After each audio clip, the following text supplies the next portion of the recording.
Et cette fois-ci, on arrive à la partie règle, donc de la Rose Noire, ce jeu qui se passe dans l'univers des Ombres d'Estérène et où vous allez incarner 3 factions distinctes. Donc, ça fonctionne un petit peu comme un loup-garou. Vous allez avoir une première faction qui va être les investigateurs. Donc, le but du jeu pour les investigateurs, ça va être de retrouver quels sont les 2 complices du recteur qui l'ont aidé à perpétrer des crimes dans le monastère. Et pour ce faire, ils vont devoir résoudre l'enquête à la fin du 5e jour maximum. Donc, vous avez parmi les investigateurs 3 investigateurs et un possédé. Donc ça, évidemment, c'est si vous jouez à 5. Le possédé va avoir en fait quelque chose à faire qui est un petit peu différent. Donc les investigateurs, leur rôle, c'est de trouver, un petit peu comme dans le loup-garou, on va dire les 2 loups-garous, donc en fait les 2 complices du recteur. Le recteur, ça va être d'amener les joueurs à la fin du 5e tour, donc pour en fait être innocenté. Pour ce faire, il peut aussi utiliser une carte qu'il aura en main, donc ça c'est les cartes du recteur, une carte objective, lui il va automatiquement gagner. Sinon il pourra, s'il a ce qu'il faut en main, arrêter l'enquête à la fin du 4e tour. Pour la 3e faction, c'est le possédé. C'est un investigateur en fait qui s'est fait posséder par l'une des victimes du recteur et son objectif ça va être de tuer les complices du recteur avant qu'il ne soit démasqué par les investigateurs.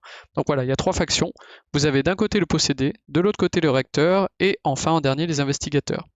Évidemment, il faut que les rôles soient secrets, sauf pour celui du recteur puisqu'il aura un peu un rôle de maître du jeu. Et derrière, ce qui est sympa, c'est que vous avez un rappel en fait des fonctionnements de tour puisque ça se passe en phase.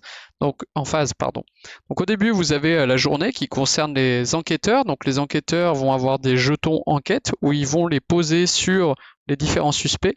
Et en fait, quand ils font ça, ils vont venir piocher une carte qui correspond au suspect. Vous voyez, il y a des tas de cartes derrière. Et soit ils vont obtenir des cartes actions qu'ils vont pouvoir jouer pendant leur tour de jeu, soit ils vont obtenir des indices. Par exemple, en interrogeant ce personnage, si il avait obtenu cette carte-là, notre investigateur saurait que Alan est innocent. Donc Alan n'est pas un complice. Donc au début du jeu, le recteur, en fait, il va récupérer 2 cartes de personnages innocents, il va les retirer du jeu, et ça voudra donc dire que ce sont ses complices. Ces cartes seront cachées, retournées du côté du recteur, et le recteur pourra les consulter s'il a oublié qui étaient ses complices. Voilà, donc là vous avez un exemple, terreur nocturne, donc d'une carte action. Si l'investigateur possédé se révèle, il peut demander en privé au recteur si un suspect qu'il lui nomme est complice, puisqu'on rappelle l'objectif du personnage possédé est donc de tuer les complices du recteur. Donc une fois que les investigateurs ont terminé de jouer, vous allez avoir le recteur qui va jouer à son tour et qui va bénéficier en fait de cartes événements.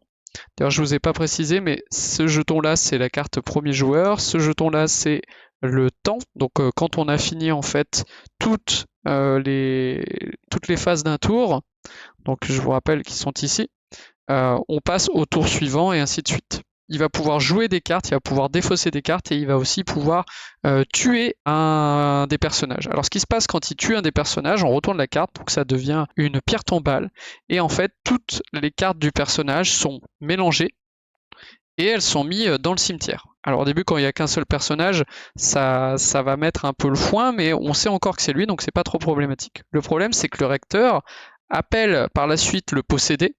Il peut ne pas y avoir de possédé dans la partie puisque c'est aléatoire et il lui dit sans faire de bruit, ben voilà, tu choisis, donc il montre un personnage, tu choisis celui que tu veux tuer et à partir du moment où le personnage est tué, c'est pareil, hop, il va au cimetière et là ça brouille les pistes et du coup les investigateurs risquent d'être perdus s'ils n'ont pas trouvé des choses qui innocentent les personnages puisque même s'ils peuvent fouiller dans le cimetière, via des cartes actions, bah, ils vont être bien embêtés parce qu'ils ne sauront plus à qui appartenait tel ou tel indice.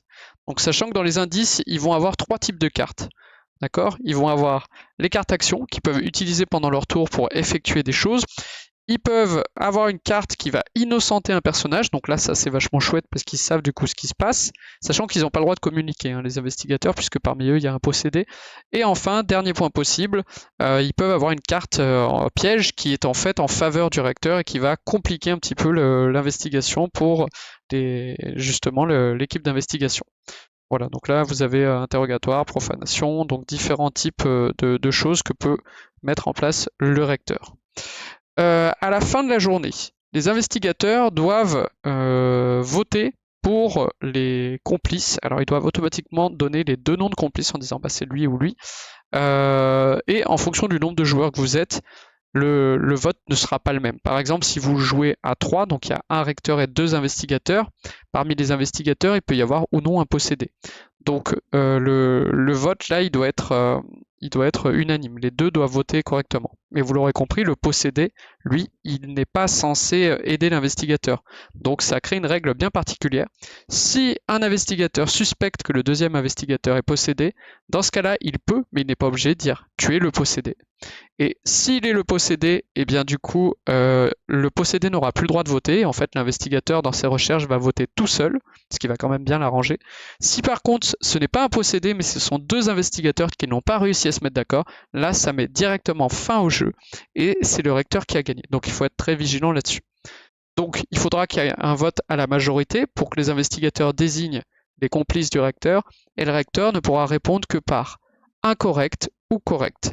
Donc si c'est incorrect, la partie continue, même s'il y a un des 2 complices qui est trouvé. Si c'est correct, la partie est terminée, les investigateurs ont gagné.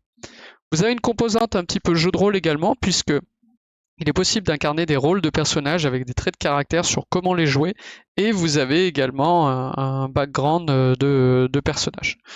Voilà un petit peu pour l'étendue du jeu, donc ça se présente vraiment comme un loup-garou, donc je vous invite à le découvrir, et donc ça s'intitule La Rose Noire, un jeu dans l'univers des ombres d'Esteren. Et c'est tout pour moi, c'était Yue, je vous dis à une prochaine. Ciao ciao.